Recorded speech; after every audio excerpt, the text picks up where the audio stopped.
ചെന്നൈയിൽ SFIO ആസ്ഥാനത്ത് വീണ രഹസ്യമായി എത്തിയതിന് പിന്നിൽ ഒത്തുതീർപ്പ് രാഷ്ട്രീയം ഒളിഞ്ഞിരിപ്പുണ്ടെന്ന് കേൾക്കുന്നു. തൃശൂർ സുരേഷ് ഗോപി ജയിച്ചാൽ വീണ എന്നേക്കുമായി രക്ഷപ്പെടും. തനിക്കെതിരെ അന്വേഷണം തടയണമെന്നാവശ്യപ്പെട്ടുകൊണ്ടുള്ള വീണ വിജയന്റെ ഹർജി കർണാടക ഹൈക്കോടതി തള്ളിയതോടെയാണ് SFIO വീണയുടെ മൊഴി എടുത്തത്. നോട്ടീസ് ലഭിക്കുന്നതിന് മുൻപ് തന്നെ SFIOയ്ക്ക് മുന്നിൽ ഹാജരായെന്നാണ് റിപ്പോർട്ട്.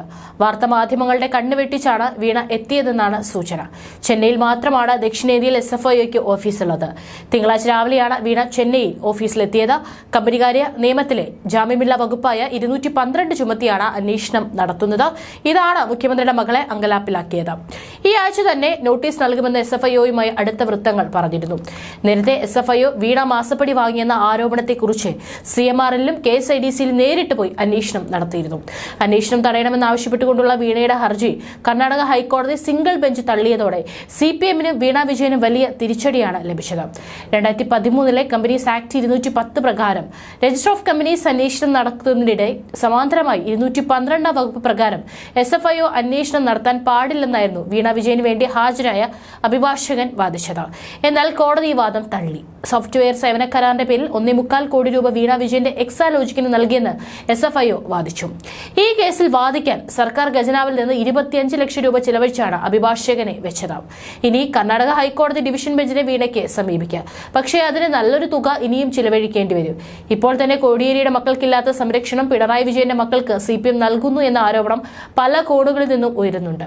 ഈ സാഹചര്യത്തിൽ കർണാടക ഡിവിഷൻ ബെഞ്ചിനെ ലക്ഷങ്ങൾ ചിലവാക്കി സമീപിച്ചാലും വിധി എതിരായാൽ വൻ തിരിച്ചടിയാകും എന്ന് പാർട്ടിക്കും പിണറായി വിജയനും ഭയമുണ്ട്.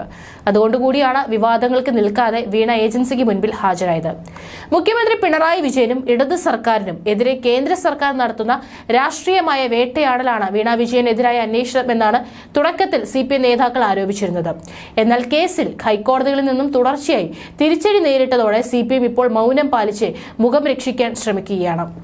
കേസന്വേഷണം മുഖ്യമന്ത്രിയിലേക്ക് എത്തിയാൽ മാത്രം രാഷ്ട്രീയമായി പാർട്ടി പ്രതിരോധിച്ചാൽ മതിയെന്നും കേസ് നടത്തിപ്പും അന്വേഷണം ഉൾപ്പെടെയുള്ള നൂലാമാലകളും വീണ വിജയനും എക്സാലോജിക്കും സ്വന്തം നിലയിൽ നേരിടട്ടെ എന്ന അഭിപ്രായവും പാർട്ടിയിലുണ്ട്.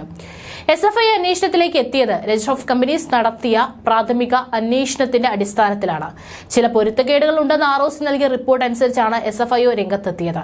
ചെയ്യാത്ത സേവനത്തിന്റെ പേരിലാണ് കരിമണൽ ഖനന കമ്പനിയായ CMRL മാസം തോറും വീണ വിജയന് ലക്ഷ്യങ്ങൾ നൽകിക്കൊണ്ടിരുന്നത്. ഇതിന് പ്രത്യുപകാരം എന്നോണം CMRLന് അനുകൂലമായി സംസ്ഥാന സർക്കാർ ചില തീരുമാനങ്ങൾ എടുത്തിരുന്നതായും ആരോപണമുണ്ട്. ഇതെല്ലാം വരും ദിവസങ്ങളിൽ വ്യക്തമാകുമെന്നാണ് മനസ്സിലാക്കുന്നത്. മാധ്യമങ്ങൾക്ക് മുൻപിൽ CPM ഇപ്പോൾ വീണയെക്കുറിച്ച് പ്രതികരിക്കാറില്ല. മുഖ്യമന്ത്രിയും പ്രതികരിക്കാറില്ല. നിശബ്ദതയാണ് ഉത്തമമെന്ന് പാർട്ടിയും മുഖ്യമന്ത്രിയും തീരുമാനിച്ചിരിക്കുന്നു. കർണാടക ഹൈക്കോടതിയിൽ വീണ വിജയൻ ഹർജി നൽകിയത് അതിബുദ്ധിയുള്ള വരാൽ വരമ്പത്ത് മുട്ടയിടും എന്ന് പറയുന്നത് പോലെയാണെന്ന് പാർട്ടി ആവർത്തിക്കുന്നു. ഹൈക്കോടതിയിൽ ഹർജി നൽകാതിരുന്നെങ്കിൽ വീണയ്ക്ക് ഇത്രയും ബുദ്ധിമുട്ട് വരില്ലായിരുന്നു എന്നും ചില CPM നേതാക്കൾ കരുതുന്നു. വീണ വിജയൻ ചെന്നൈയിലെത്തി മൊഴി നൽകിയത് അറസ്റ്റ് ഒഴിവാക്കാനാണെന്ന് കരുതുന്നവരും നിരവധിയാണ്. അറസ്റ്റ് വന്നാൽ അത് മുഖ്യമന്ത്രി ഉൾപ്പെടെ ബാധിക്കും.